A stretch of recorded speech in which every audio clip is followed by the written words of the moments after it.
వికారాబాద్ జిల్లా కలెక్టర్ కు అదనపు భద్రత కల్పించారు. లగచర్ల దాడి ఘటన నేపథ్యంలో పోలీస్ శాఖ నిర్ణయం తీసుకుంది. కలెక్టర్ ప్రతీక్ జైన్ కు అదనంగా 2 ఏఆర్ గన్మెన్లను కేటాయించారు. ఉదయం కలెక్టర్ తో ఏడీజీ మహేష్ భగవత్ సమావేశమయ్యారు.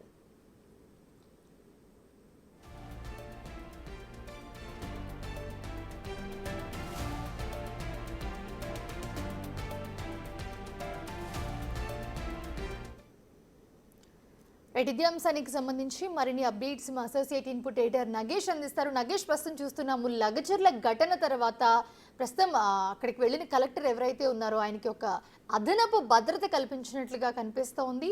సో ఏంటి అప్డేట్స్ ఏంటి దీని మీద?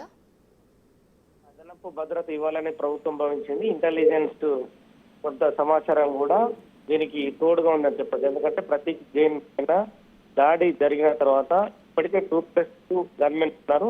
అందులో మరో 2 అదనంగా కేటాయిస్తూ ప్రభుత్వం నిర్ణయం తీసుకుంది. ఎందుకంటే లగచర్ల ఘటన తర్వాత వరుస అరెస్టులు జరుగుతున్నాయి. ఇప్పటికే 21 మందిని అరెస్ట్ చేసి రిమాండ్కు తరలించారు. ఇందులో ముఖ్యంగా ప్రధాన నిందితుడిగా ఉన్న పట్నం నరేందర్ రెడ్డి మాజీ ఎమ్మెల్యేతో పాటు మిగతా 21 మంది కూడా ఇప్పటికే జైలుకు వెళ్ళిన పరిస్థితి. మిగతా వాళ్ళ కోసం కూడా ఇంకా పోలీసుల వేట కొనసాగుతుంది.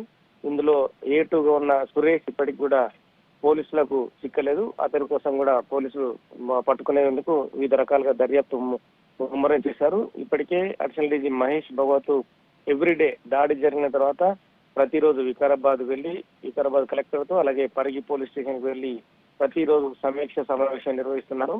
ఎందుకంటే ప్రభుత్వం ఈ వ్యవహారాన్ని చాలా సీరియస్ గా తీసుకుంది. ఎందుకంటే ఫార్మా కంపెనీ పెడతామన్న తర్వాత సురేష్ అనే వ్యక్తి దానికి పలు రకాలుగా రాంగ్ కన్సెషన్ చేసి అక్కడ ఉన్న వాళ్ళని కూడా రెచ్చగొట్టి ఫార్మా కంపెనీ వల్ల వివిధ రకాల నష్టాలు జరుగుతున్నాయని చెప్పి ప్రజలు రెచ్చగొట్టారు. ఈ క్రమంలో మహేష్ భగవత్ రెగ్యులర్ గా వెళ్ళిన పరిస్థితిని సమీక్షిస్తున్నారు. తదుపరి ఎలా ముందుకెళ్లాలి, ఘటన తర్వాత ప్రజల మూడు ఎలా ఉందన్న విషయాన్ని కూడా తెలుసుకుంటున్నారు. ప్రస్తుతం అయితే కలెక్టర్ కు భద్రత పెంచారు. మిగతా అధికారులకు కూడా భద్రత పెంచడం వల్ల వాళ్ళని కూడా మంచి భరోసా ఇచ్చిన ప్రభుత్వం ఒక మెసేజ్ ఇచ్చినట్టుగా భావిస్తున్నారు.